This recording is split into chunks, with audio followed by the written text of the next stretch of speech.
ये बिल्कुल बर्दाश्त से बाहर बयान है इनका। मतलब एक हद होता है।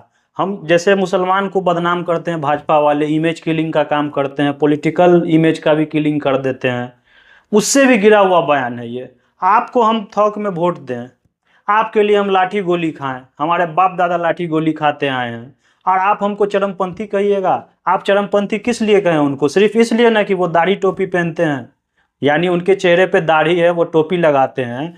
तो आप बताइए कौन सा ऐसा मुसलमान का फैमिली है जिसके फैमिली में लोग, कोई एक न एक लोग दाढ़ी टोपी वाले होते हैं, और सबसे ज्यादा इज्जत उन्हीं की होती है, वो एक तरह से गार्जियन के तौर पे होते हैं।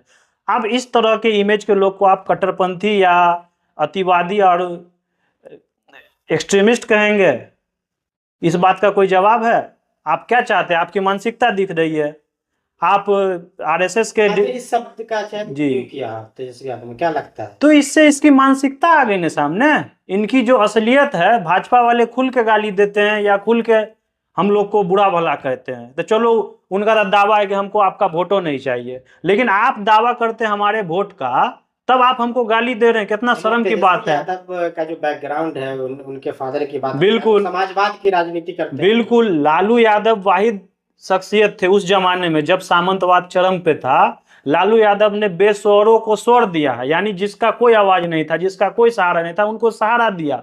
बहुत कुछ ऐसा किया है जो आज हम लोग ही बोल पा रहे हैं, या हम लोग के तरह जो भी पिछड़े लोग हैं अगर बोल पा रहे हैं तो लालू यादव जी का देन है।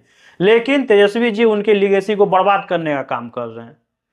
तो इस तरह के बयान से उनको परहेज करना चाहिए और माफी भी मांगनी चाहिए। सारे मुसलमान से माफी मांगना होगा आपको, वरना इसका नुकसान आपको इसी इलेक्शन में पता चल जाएगा कि आप जिससे वोट लेते हैं थोक में, उसको आप गाली दीजिएगा, उसके पहचान को धूमिल कीजिएगा। सीधे तौर पे वैसी पे टारगेट नहीं मानते। अरे ओवैसी साहब को क्यों वो कट्टरपंथी बोले? क्या ओवैसी साहब इंडिया से बाहर के हैं?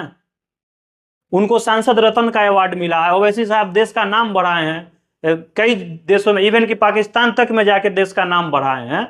आप तेजस्वी जी का बताइए क्या उपलब्धि है देश के लिए? भूमिका में बिल्कुल, उनका कोई जवाब ही नहीं था ऑपरेशन सिंदूर में। किस तरह से मुंहतोड़ जवाब दिए दुश्मन देश को, और फिर आप इस तरह का गाली दीजिएगा। उनको लेके आप सारे मुसलमान को गाली दे रहे हैं, आप अपने कोर वोटर को गाली दे रहे हैं। आज के डेट में 90% मुसलमान आज भी आपके साथ है, लेकिन आप गाली देने का काम करते हैं। तो ऐसे में कैसे उम्मीद करते हैं कि आपको वोट मिल जाएगा? कोई सवाल ही नहीं उठता। आप जब तक माफी नहीं मांगिएगा, कल परसों वोटिंग है, आपको नुकसान उठाना पड़ेगा इस चीज का। ये बिल्कुल बर्दाश्त से बाहर बयान है इनका। मतलब एक हद होता है। हम जैसे मुसलमान को बदनाम करते हैं, भाजपा वाले इमेज किलिंग का काम करते हैं।